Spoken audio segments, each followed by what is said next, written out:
Hello friends, welcome to my channel. आज हम बात करेंगे राज्य की उत्पत्ति के सामाजिक समझौता सिद्धांत के बारे में। यह सिद्धांत राजनीति विज्ञान का एक अत्यंत महत्वपूर्ण सिद्धांत है, जो यह बताता है कि राज्य की उत्पत्ति ईश्वर की देन नहीं, बल्कि मानव के विवेक और आपसी समझौते का परिणाम है। सामाजिक समझौता सिद्धांत क्या है? सामाजिक समझौता सिद्धांत के अनुसार प्रारंभ में मनुष्य प्राकृतिक अवस्था में रहता था। उस समय ना कोई राज्य था, ना सरकार और ना ही कोई राजा। मनुष्य पूर्ण रूप से स्वतंत्र था, लेकिन यह स्वतंत्रता असुरक्षा और भय से भरी हुई थी। जब प्राकृतिक अवस्था में जीवन कठिन और अस्थिर हो गया, तब लोगों ने आपस में एक समझौता किया। इसी समझौते के परिणाम स्वरूप राज्य और राजा की उत्पत्ति हुई। इसी को सामाजिक समझौता सिद्धांत कहा जाता है। प्राकृतिक अवस्था की अवधारणा। प्राकृतिक अवस्था वह अवस्था थी जिसमें मनुष्य बिना किसी राजनीतिक सत्ता के जीवन जीता था। इस अवस्था में कोई लिखित कानून नहीं था, कोई न्याय व्यवस्था नहीं थी और न ही कोई दंड देने वाली शक्ति थी। हालांकि सभी लोग स्वतंत्र थे, लेकिन यह स्वतंत्रता हमेशा सुरक्षित नहीं थी। शक्तिशाली व्यक्ति कमजोरों पर अत्याचार करते थे, जिससे समाज में अस्थिरता और भय का वातावरण बन गया। प्राकृतिक अवस्था की समस्याएं।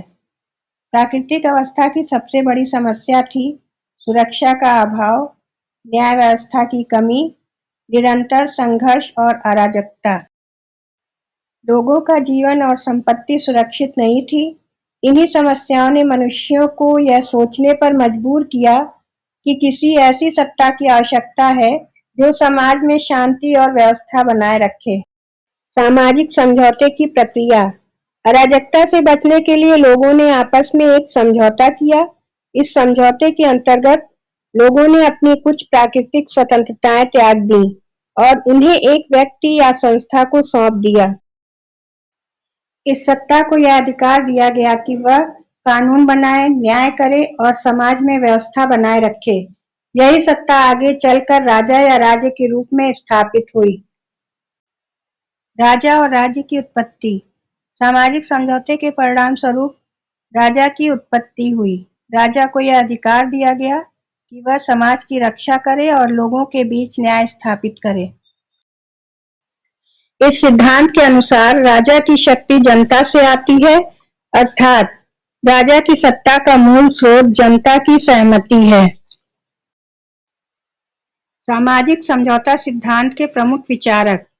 इस सिद्धांत को व्यवस्थित रूप से प्रस्तुत करने वाले 3 प्रमुख विचारक हैं: थॉमस हॉब्स, जॉन लॉक और जीन जैक्स रूसो।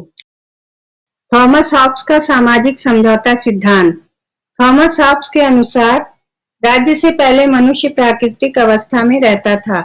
इस अवस्था में कोई कानून, कोई सरकार और कोई नैतिक बंधन नहीं था। हर व्यक्ति केवल अपने स्वार्थ के लिए जीता था। परिणाम स्वरूप समाज में हर व्यक्ति दूसरे का शत्रु बन गया। हॉब्स के शब्दों में प्राकृतिक अवस्था का जीवन था एकाकी, निर्धन, घृणित, पशुवत और अल्पकालिक। लगातार भय, हिंसा और असुरक्षा से परेशान होकर लोगों ने आपस में समझौता किया। उन्होंने अपनी सारी शक्तियां एक व्यक्ति को सौंप दी, जिसे हम राजा कहते हैं। हॉब्स के अनुसार राजा की सत्ता पूर्ण और निरंकुश होती है और जनता को राजा का विरोध करने का कोई अधिकार नहीं है। हॉब्स का मानना था कि एक शक्तिशाली राजा ही समाज को अराजकता से बचा सकता है। जॉन लॉक का सामाजिक समझौता सिद्धांत। लॉक हॉब्स से सहमत नहीं थे। उनके अनुसार प्राकृतिक अवस्था पूरी तरह अराजक नहीं थी। मनुष्य विवेकशील था और प्राकृतिक कानूनों का पालन करता था। लॉक ने कहा कि प्राकृतिक अवस्था में प्रत्येक व्यक्ति को 3 मूल अधिकार प्राप्त थे: जीवन का अधिकार, स्वतंत्रता का अधिकार और संपत्ति का अधिकार। लेकिन समस्या यह थी कि इन अधिकारों की रक्षा के लिए कोई निष्पक्ष न्याय व्यवस्था नहीं थी। इसीलिए लोगों ने सामाजिक समझौता किया और सरकार बनाई। लॉक के अनुसार राजा या सरकार की सत्ता सीमित होती है।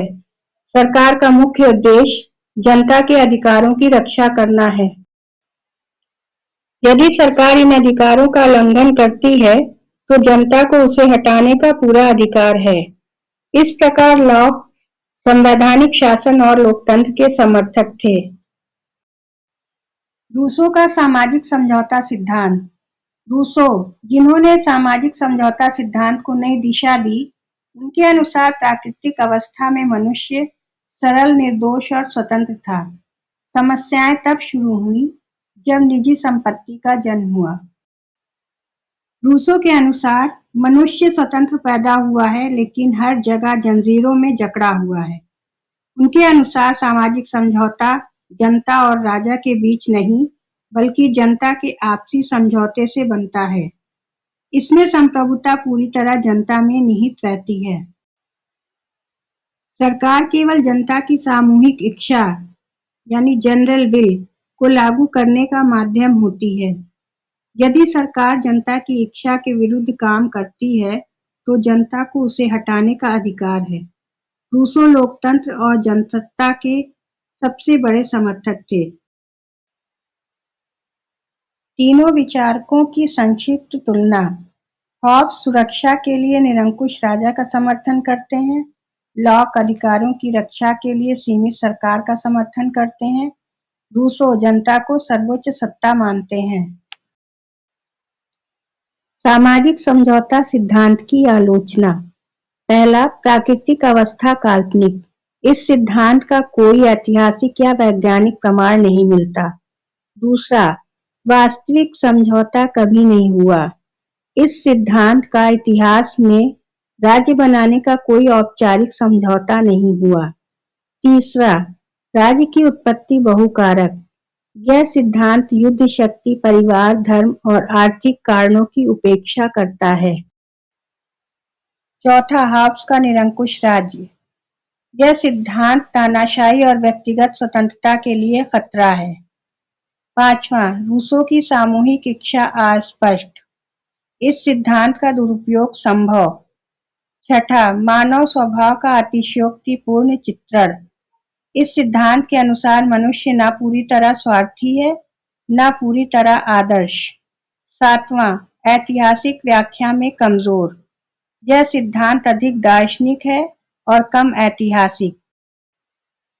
सामाजिक समझौता सिद्धांत का महत्व। यह सिद्धांत लोकतंत्र की नींव रखता है। यह बताता है कि राजा या राज्य की शक्ति जनता की सहमति से आती है, न कि ईश्वर से। आधुनिक संविधान, अधिकार और लोकतांत्रिक शासन इसी सिद्धांत से प्रेरित हैं। इस प्रकार सामाजिक समझौता सिद्धांत ऐतिहासिक रूप से कमजोर है, लेकिन लोकतांत्रिक विचारधारा की नींव रखने में बहुत महत्वपूर्ण है। अगर आपको ये वीडियो पसंद आई है तो लाइक, शेयर और सब्सक्राइब जरूर करें और बेल आइकन दबाना ना भूलें।